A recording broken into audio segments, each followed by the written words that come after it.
Hi Capricorn, welcome and this is your reading. Be open-minded po, hindi po halos lahat makaresonate. Thank you nga po pala sa mga nagsusubscribe, sa mga bumabalik. Maraming pong salamat. Give me the message for Capricorn. Ano yung mensahe sa'yo? Give me the message for Capricorn.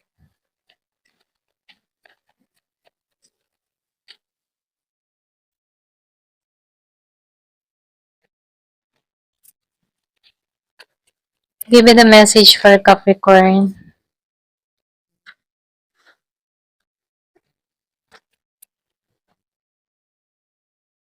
Nakikitaan ko dito, merong swerteng parating dun sa iba. So, lumalabas din dito, yung mga ambition mo, yung mga pangarap mo, masasakatuparan mo to. Nakikitaan ko rin dito na magdadala ito sa tagumpay mo. So, nakikitaan ko rin dito, meron ka dito na complete na cycle, merong natapos na. Nakikitaan ko dito yung iba sa inyo, makaka-recover ka na sa sitwasyon, kung ano man yung mga hindi inaasahang problema, nakikitaan ko dito na maalisan mo na to, matatapos na to. Andito ka na sa yung bang tipo na andito ka na sa pagtanggap ng mga biyayang parating sa'yo. So, meron akong nakikitang bagong simula. Yung iba sa inyo, meron ditong bagong trabaho or pwede rin sabihin, ito na yung pagpasok ng bagong simula sa'yo.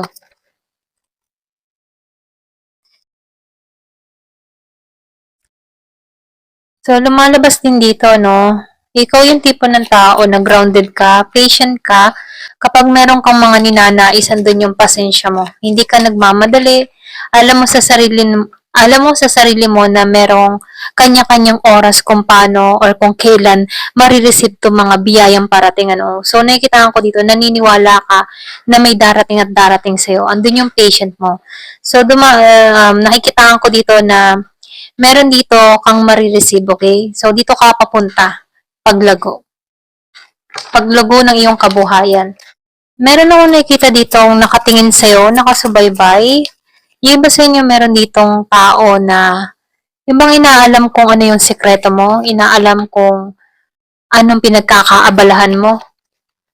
Meron akong nakikitang nagmamasid sa'yo. So, lumalabas dito, matatag kang tao, malakas yung intuition mo, malakas yung kutob mo. Yung iba sa inyo nakikitaan ko din dito na highly spiritual ka or pwede rin sabihin na aware ka sa spiritual. Lumalabas din dito na marami kang karunungan, nakakaangat ka sa iba. So, nakikitaan ko dito, meron kang gift na kung saan wala yung iba, kakayahan tulad ng malakas ang pakaramdam, kumbaga basa mo yung energy ng tao or pwede rin sabihin na alam mo sa sarili mo na merong something nakakaiba sa'yo na kung saan ngayon mo nadidiscover, ngayon mo nadidevelop yung gift mo. Okay? So, nakikitaan ko rin dito, meron ditong restriction. So, meron ditong babala. Okay?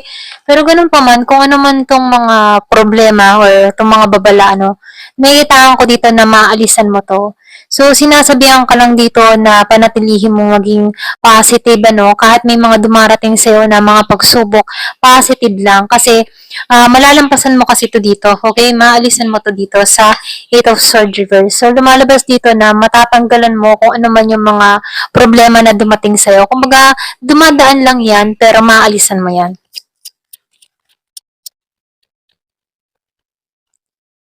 So, meron akong nakikitang ikakat mo, meron kang tatanggalan, aalisan. So, lumalabas din dito na marami kang karunungan. Ikaw yung tipo ng tao na totoo. Totoo ka sa mga, sa sarili mo. Totoo ka sa sarili mo. Totoo ka sa mga hangarin mo. Lumalabas din dito na prangka ka. Okay? Andun ka sa katotohanan. Nakikita ko rin dito, malakas yung iyong pakiramdam eh. Marami kang karunungan, marami kang experience na pinagdaanan na kung saan ito yung nagpapatatag sa'yo. So, lumalabas din dito, marami kang responsibilidad. Pwede rin sabihin na may mga tao na umaasa sa'yo. Pwedeng ikaw yung tipo ng tao na breadwinner or pwede ring single parent na kung saan andun yung responsibilidad mo para sa pamilya. So, nakikita ko rin dito, very grounded ka. Maingat ka sa mga bibitawan mong salita. Ayaw mo dito ng nakakatapak ng tao. Kumbaga, andito ka sa pagiging mong totoo. Okay?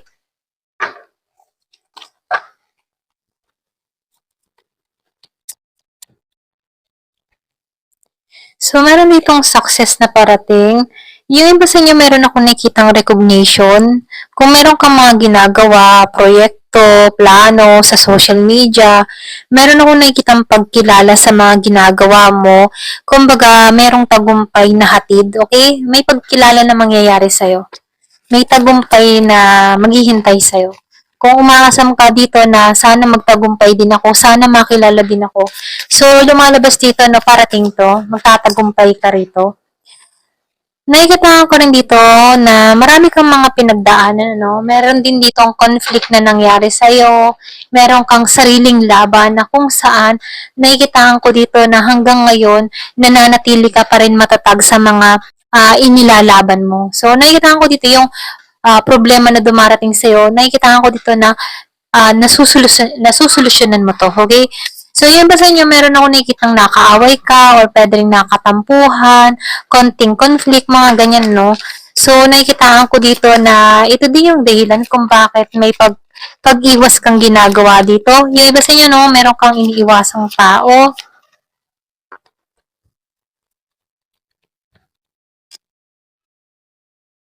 So, nakikitaan ko din dito, no, talagang mayroong conflict na nangyari, battle, hidwaan, away.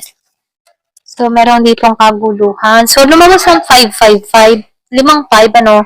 So, lumalabas dito, no, meron akong nakikita dito na merong bagong simula na kung saan hinihikayat ka dito na tanggalan yung mga masasakit na experience or pwede rin tanggalan yung hindi makakabuti para sa'yo. So, lumalabas dito kung madalas ang makita yung 555, meron ako nakikitang bagong simula na naghihintay sa'yo. Pasensya na sa ingay ng manok. So, nakikita ko din dito, meron kang tao na naging pabigla-bigla sa mga sinabi sa'yo, sa mga desisyon sa'yo. So, meron kang tao dito ang kadiling na Aries, Year of the Rabbit. So, naging pabigla-bigla tong tao na to, hindi niya pinag-isipan yung mga sinasabi sa'yo. Or pwede rin sabihin siya yung tipo ng tao na hindi nag-iisip. Okay, bigla-bigla lang siya sa mga sinasabi. Kapag meron siyang gusto sa'yo, sinasabi niya to ng walang pag-aalinlangan.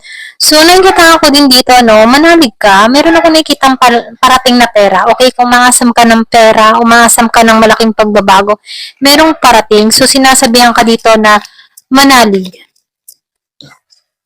So, lumalabas yung magician, ano, nakikita ko dito na andito ka sa moment na malakas yung iyong manifesting.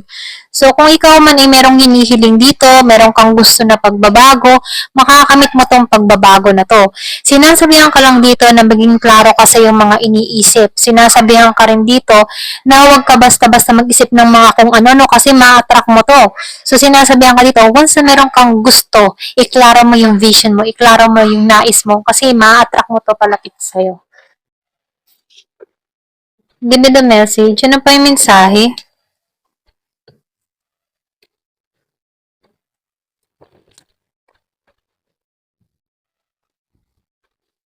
Give me the message. So, may magic. So, lumabas na dalawang beses magic magician. So, nakikita ko dito kung meron kang minamanifest, meron kang hinihiling, marireceive mo to. Parang magic. Meron ditong miracle na mangyayari sa'yo. So, meron ditong beauty, meron ditong magandang magaganap, meron ditong ma-attract sa'yo, meron ditong happiness na mangyayari sa'yo. Kumbaga, pulis maganda lang yung magaganap sa'yo. So, meron ditong ina, mother, or pwede rin meron ditong regalo, ipagkakalob sa'yo, meron ditong mabubuntis, or maasam ka dito na mabuntis ka. So, meron ditong pagbubuntis na mangyayari. So, friendship, ano? So, nakikita ko rin dito, meron ditong tao na nakatingin sa'yo, gusto nito na, yung mga tipo na attract siya sa'yo, gusto nito makipagkaibigan sa'yo, Mapapansin mo, ito lagi itong nakatingin sa'yo. So, itong tao na ito gusto kang kaibiganin. Trust, magtiwala ka, no? Meron parating sa'yo. So, meron din ako nakikitang rooted. So, meron ako nakikita dito transformation na magaganap sa'yo. Meron ako nakikita dito ang na-stuck sa sitwasyon. Yung iba, no? Pero ganun pa man, or pwede rin mahabang panahon ka na-stuck. Meron ako nakikita pagbabago, pag-asa, renewal, paglaya sa sitwasyon, magtiwala, manalig ka, meron parating sa'yo. Ito lang yung nakikita ko. Ayan. Thank you for watching. Love and peace.